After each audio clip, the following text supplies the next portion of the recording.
I realize you will be keen to get started in sharpening your desire, your imagination and expectancy with the exercises I have planned for you, but we still require a little more context to fully understand the environment in which these tools work.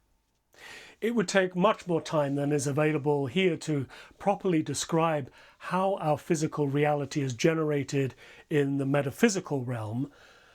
Perhaps you're already well versed in the subject, and if so, you will understand that behind the scenes of our material existence, there is a great deal of intricacy behind the popular concept of thoughts become things. Metaphysically speaking, our material reality is generated as follows. Your thoughts and attitudes generate feelings. More correctly, emotion feelings, but I'll use feelings as the shorthand. These thought, attitude, feelings set up a resonant form within which energy consciousness coalesces to give it its physical expression. This process is much more intricate than this, and 30 years on, I'm still learning. But let's stick with it for now, as a tiny spark of understanding to light our way. So the question is, if thoughts become things, where do the thoughts come from? Our thoughts arise out of our beliefs and attitudes. Beliefs are at the core of the human ego, the expression of ourselves in the material world. Beliefs form the boundaries of what we are prepared to accept or reject from all the sensory and psychic input we receive. Our beliefs are not something we have developed from experience. They are seeded into our subconscious from the environment, especially during our formative years. Parents, siblings, childhood friends, teachers, influences, and experts all contribute to the development of our inner beliefs. We accept, reject, dismantle and combine this information, then filter it through our innate personality. We then solidify them into the set of beliefs we will hold through much of our lives. Out of our beliefs, our attitudes are generated. Our attitudes are not fixed, but change and develop according to our personal experience, from reinforcement and in line with our biological and psychic maturation. It is when beliefs and attitudes combine synergistically that our thoughts are manifested. Thoughts have form, power, and persistence. The more intentionally focused a thought, the more powerful and persistent it can be. All thoughts, powerful or otherwise, have these qualities.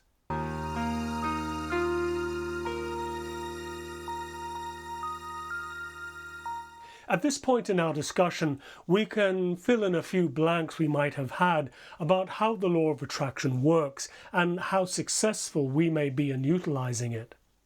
We can see that it is our thoughts that create the things in our reality, born from and coloured by our beliefs and attitudes. This also suggests that the things we manifest are both supported and constrained by our beliefs and attitudes. Let me illustrate this assertion with a couple of examples. People with a limiting set of beliefs and highly constrained attitudes often lead restricted, controlled lives, devoid of a richness of experience and spontaneity. Equally so, people who are born into or who accumulate great wealth seem to have little trouble in expanding their prosperity. Their beliefs about money are beliefs of abundance. Their attitudes towards life are attitudes of dominion. People who achieve great things in life are often said to have a strong belief in themselves and an attitude of striving. These people seemed almost destined to succeed. Yes, they are. The beliefs instilled in them since birth attracted every resource and every circumstance they needed to make it happen.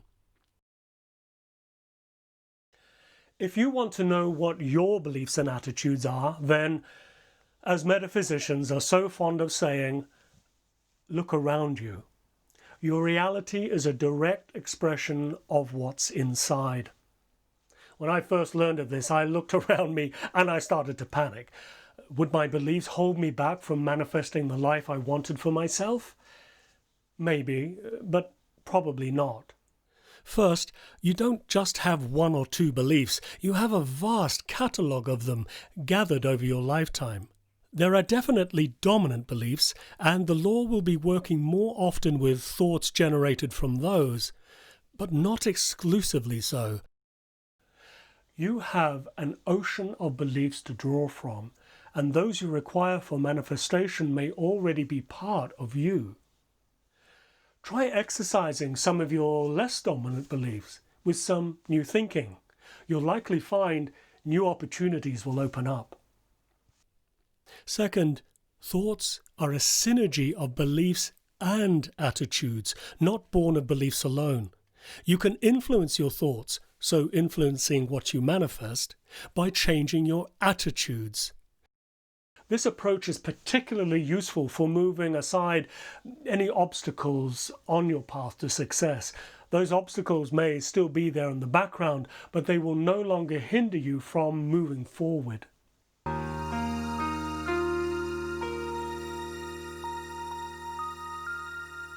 We've discussed the role of beliefs and attitudes in generating thoughts and how those thoughts generate your material reality. But three additional personal qualities shape your world and affect your utilization of the law of attraction. Recall, the deepest layers of your ego are your beliefs and attitudes. From these arise your thoughts. Thoughts, beliefs, and attitudes again combine into a synergy called feelings. Feelings are the psychic carriers of our reality. They provide emotional colouring in the expression of our thoughts and are the conduit of intuition to the conscious mind. Again, like thoughts, feelings have a metaphysical reality, and as such, they have an impact on our physical world. Weather patterns are particularly affected by the collective emotional climate of a particular region of the globe. While your beliefs, attitudes and thoughts generally work in step with each other, and their patterns are more or less set during our formative years, our feelings have a much freer hand. Yes, feelings arise from our deeply held beliefs, and the deepest of feelings, something called emotional heritage, set the patterns for experiencing our reality. But emotions and feelings can be adopted by us consciously. Think of what happens to our feelings when we listen to music or watch a good drama, or the empathy we may feel with animals. In utilizing the law of attraction, it is vital to explore your feelings about what you wish to manifest. Doing so will reveal the thoughts, attitudes, and beliefs that you hold. Do be careful though, the freer nature of feelings can distort the intuitive messages that you receive. Placing your trust in feelings alone can lead to creating something very different from what you truly desire. Finally, at the surface of our ego are our choices and decisions. These are the action qualities. They direct our waking consciousness and guide our motivation of responding to and manipulating our material world. Our choices and decisions, as you may have guessed, arise from the synergy of our beliefs and attitudes and thoughts and feelings. You can discover the thoughts and feelings you hold about what you choose to manifest in the world by examining the choices you have available and the decisions you have made. While beliefs and attitudes may be fragments of the past, our choices and decisions are future-focused. They move us forward in our growth, expand our potential. The choices and decisions we make today will become the memories, the life lessons, and the achievements of our future self. There we have it. We're almost ready to start exercising. These 6 personal qualities of the ego powerfully affect the 3 tools you have available for manifestation. These 6 qualities set the breadth of your desire, the height of your imagination, and the depth of your expectancy. They are living, breathing qualities of you. They are moving, growing, changing. You can work with these personal qualities, seeking them, understanding them, molding them into new expressions.